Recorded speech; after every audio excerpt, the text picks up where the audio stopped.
সে অনেক দিন আগের কথা। অন্তপুর গ্রামে ছিল বড় একটি জঙ্গল।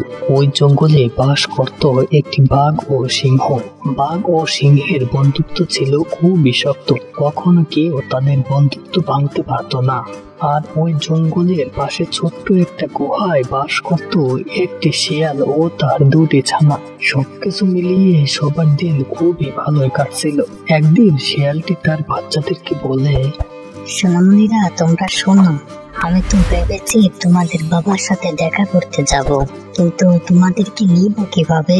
তোমাদের বাবা তো থাকে ওই কান্তনগর জঙ্গলে। এত দূর তোমাদেরকে নিয়ে যাব কিভাবে? আমি তো মহা চিন্তায় পড়ে গেলাম। মা, আমরা তোমার পিছে আস্তে আস্তে করে হেঁটে যাই।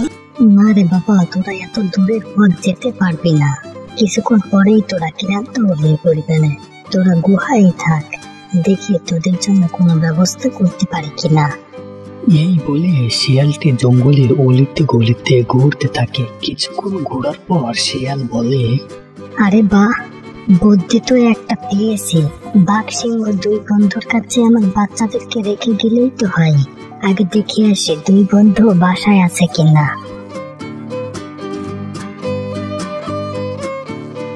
বন্ধু সিংহ। হ্যাঁ বন্ধু, বলো। জঙ্গলে তো দিন দিন শিকারের পরিমাণ কমে যাচ্ছে। শিকার যদি কমে যায় তাহলে আমরা কি শিকার করবানি? ভেবে দেখেছো একবার? না খেয়ে মরে না যাই। আরে বন্ধু বাঘ, কেন এত দুশ্চিন্তা করছো? তুমি কি জানো সাগরের তিমির প্রতিদিন কত খাবার লাগে? সৃষ্টিকর্তা তো একজন আছেন, তিনি আমাদের জন্য কোনো না কোনো এক ব্যবস্থা ঠিকই করবেন। দর্শক বন্ধুরা, তোমরা যারা এখন ভিডিওটা দেখতেছ, তোমাদের সৃষ্টিকর্তার নামটি তোমরা কমেন্টে লিখে যাও। আরে মামারা, তোমরা তাহলে বাসায় আছো? আমি তোমাদের কাছে এসেছিলাম। তা কি কারণে আসলে শুনি? মামা, আমি একদিনের জন্য কান্তনগর যাব, কিন্তু আমার বাচ্চারা তো অনেক ছোট, ওদেরকে নিয়ে যাওয়া সম্ভব না। তাই বলছিলাম, তোমরা যদি আমার বাচ্চাদেরকে একটু দেখে রাখতে তাহলে আমার জন্য ভালো হতো। ও, এই ব্যাপার তাহলে। আচ্ছা ঠিক আছে, দেখে রাখবানি, কিন্তু একটা শর্ত আছে।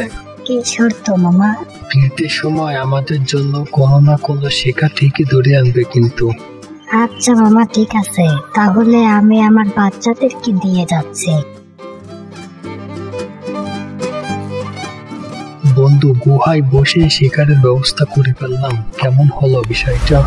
লাজবাব বন্ধু, অসাধারণ।